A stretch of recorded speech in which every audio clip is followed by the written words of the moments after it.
Stove on பண்ணிக்கோங்க.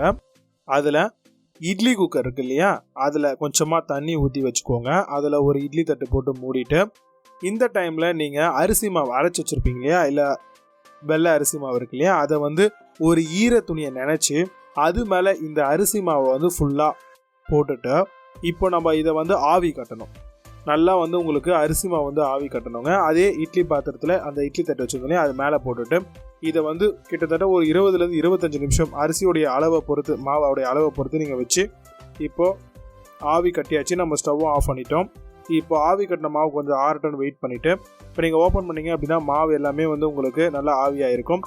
இந்த டைமில் இந்த மாவு வந்து கொஞ்சம் கட்டி கட்டியாக இருக்கும், அதை நல்லா உடச்சி விட்டுருங்க. மாவு வந்து பார்த்தீங்க அப்படின்னா ஃபுல்லாக எடுத்துகிட்டு இந்த மாதிரி உங்களுக்கு மாவு ஃபுல்லாக நல்லா வெந்திருக்கு. இப்போ பக்காவாக வெந்திருக்கக்கூடிய மாவில் நம்ம ஏலக்காவும் சர்க்கரையும் போடணும். இப்போ நான் ஏலக்காவும் சர்க்கரையும் போட்டு நல்லா அரைச்சி எடுத்துக்கிறேங்க.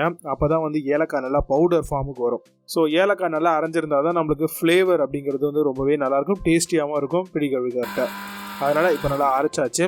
இப்போது இந்த பவுடரை வந்து நம்ம மாவு வச்சுருக்கோம் இல்லையா, அதில் வந்து ஆட் பண்ணிக்கலாம். இதில் நம்ம தேங்காவை துருவி வச்சுருக்கோம், இல்லை அப்படின்னா வந்து குறப்பாக அரைச்சி வச்சுக்கோங்க. அதையும் இதை கூடவே ஆட் பண்ணிவிட்டு நல்லா ஃபஸ்ட்டு மாவையும் தேங்காய் ஏலக்காய் மிக்சர் எல்லாத்தையும் மிக்ஸ் பண்ணி விடுங்க. இப்போ ஸ்டவ் ஆன் பண்ணி ஒரு சின்ன குண்டா வச்சு அதில் 1 டம்ளர் அளவுக்கு தண்ணி ஊற்றி, இப்போது நம்ம 1 கிலோ மாவுக்கு வந்து பார்த்திங்கன்னா கிட்டத்தட்ட ஒரு 3/4லேருந்து 1 கிலோ அளவுக்கு வெல்லம் தேவைப்படும். அப்போ தான் டேஸ்ட்டு கரெக்டாக வரும். ஸோ இப்போ அந்த வெல்லம் தண்ணியில் வந்து நம்ம கட் பண்ணிகிட்டு இருக்கக்கூடிய வெல்லம், இடிச்சு வச்சிருக்கக்கூடிய வெல்லம் எல்லாத்தையுமே போட்டு நம்ம நல்லா வந்து ஹீட் பண்ணலாம். ஹீட் பண்ணோம் அப்படின்னாலே ஆட்டோமேட்டிக்காகவே வெல்லம் வந்து கரைய ஆரம்பிச்சிடும் இந்த மாதிரி. ஸோ இருக்கிற கட்டியும் வந்து இன்னும் கொஞ்சம் நேரத்தில் ஃபுல்லாக பக்காவாக கரைஞ்சிரும். கரைஞ்ச உடனே இப்போ நம்ம என்ன பண்ணலான்னா, மாவை வந்து ஆவி கடிச்சிருக்கோம் இல்லையா, அதில் வந்து ஃபில்டரை யூஸ் பண்ணி கொஞ்சம் கொஞ்சமாக ஆட் பண்ணி நல்லா வந்து மாவை பிசையணும். நம்ம வந்து இதே மெத்தடில் தான் அதிரசமும் பண்ணுவோம். பட் ஆனால் வந்து இதுக்கு வந்து நம்ம பாகில் எடுக்க போகிறதில்ல. ஜஸ்ட்டு வெல்லம் கரைஞ்சி அந்த வெல்லம் தண்ணி கொஞ்சம் ஹீட்டான ஆனோடனே நம்ம இந்த மாவோட வந்து கொஞ்சம் கொஞ்சமாக ஊற்றி ஒரு பக்குவத்துக்கு, ஏன்னா ரொம்ப ஊற்றினாலும் தண்ணி ஆகிடும்.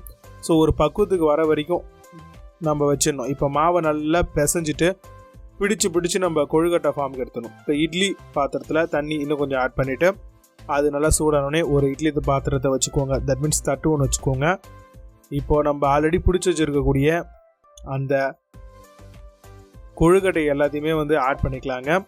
ஃபுல்லாக வந்து வேகணும் கொழுக்கட்டை எல்லாமே. ஸோ அதுக்கு பக்காவாக வந்து பார்த்திங்கன்னா ஃபுல்லாக அடுக்கிட்டு மேலே வந்து தட்டு போட்டு மூடிடலாங்க. மூடிட்டோம் அப்படின்னா கிட்டத்தட்ட ஒரு 25லேருந்து 30 நிமிஷம் கூட ஆகும். ஸோ இப்போ பார்த்தீங்கன்னா பக்காவாக உங்களுக்கு கொழுக்கட்டை ரெடி ஆகிடுச்சு. இதை நீங்கள் ஈஸியாகவே ட்ரை பண்ணலாம், ரொம்பவே சூப்பராக இருக்கும்.